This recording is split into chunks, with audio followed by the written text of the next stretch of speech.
মাননীয় স্পিকার, কিছুক্ষণ আগে আমাদের সর্বশ্রদ্ধেয় মাননীয় সংসদ আন্দালিব রহমান পার্থ যখন বক্তব্য দিচ্ছিলেন, উনি যখন বললেন যে সংবিধান যারা ছুঁড়ে ফেলতে চায় তাদেরকে স্বাধীনতা বিরোধীর সাথে উনি অ্যালাইন করলেন, ট্যাগ করলেন মাননীয় স্পিকার।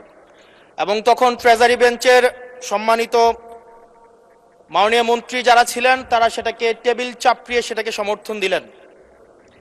মাননীয় স্পিকার, গণতন্ত্রের জন্য যিনি আপোষহীন লড়াই করে গিয়েছেন বেগম জিয়া, উনি বলেছিলেন যেদিন জনতার সরকার প্রতিষ্ঠিত হবে, যেদিন এই পার্লামেন্ট জনতার সরকারের কাছে যাবে, এদিন এই সংবিধানকে ছুঁড়ে ফেলা হবে।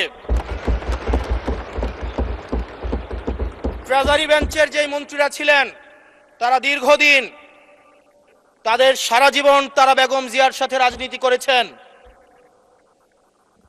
এই সংবিধান ছুঁড়ে ফেলার সাথে স্বাধীনতা যুদ্ধাপরাধীর অ্যালাইন করার যেটার হাততালি তারা দিয়েছেন, সেটির মধ্য দিয়ে বেগম জিয়াকে তারা মূলত অপমান করেছেন কিনা তারা সেটা ভেবে দেখবেন। মাননীয় স্পিকার, আমি বক্তব্য দেওয়ার জন্য অনেক কিছু রেডি করে নিয়ে এসেছিলাম। আমরা আইনমন্ত্রী বলেছেন রুশু পড়ার জন্য, তারপরে হবস পড়ার জন্য, মদিনা সনদ পড়ার জন্য পড়েছিলাম, কিন্তু আন্দালিব রহমান পার্থ সাহেব যে বক্তব্য দিয়েছেন, আমরা ক্লাস 8-9-এ যে ডিবেট করতাম সেটি রিভার্টাল দিলে 20 মিনিট সময় লাগবে। মাননীয় স্পিকার, আমি ওনার বক্তব্যের রিভার্টাল দিচ্ছি। উনি বলেছেন যে আমি কোট করছি, উনি বলেছেন ৭২-এর সংবিধানের কিছু কিছু বিষয়কে ওনারা সম্মান দিয়েছেন। তার মানে কিছু কিছু বিষয়কে ওনারা সম্মান দেয় নাই।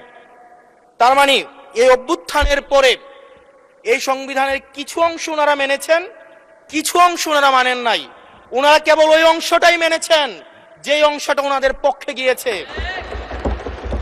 যে অংশটা ওনাদের বিপক্ষে গিয়েছে এই অংশটা ওনারা মানেন নাই। মাননীয় স্পিকার, এই ধরনের প্রকৃতি সম্পন্ন যারা আছে বাংলাদেশের পার্লামেন্ট, যারা দেখছেন তারা সিদ্ধান্ত নেবেন।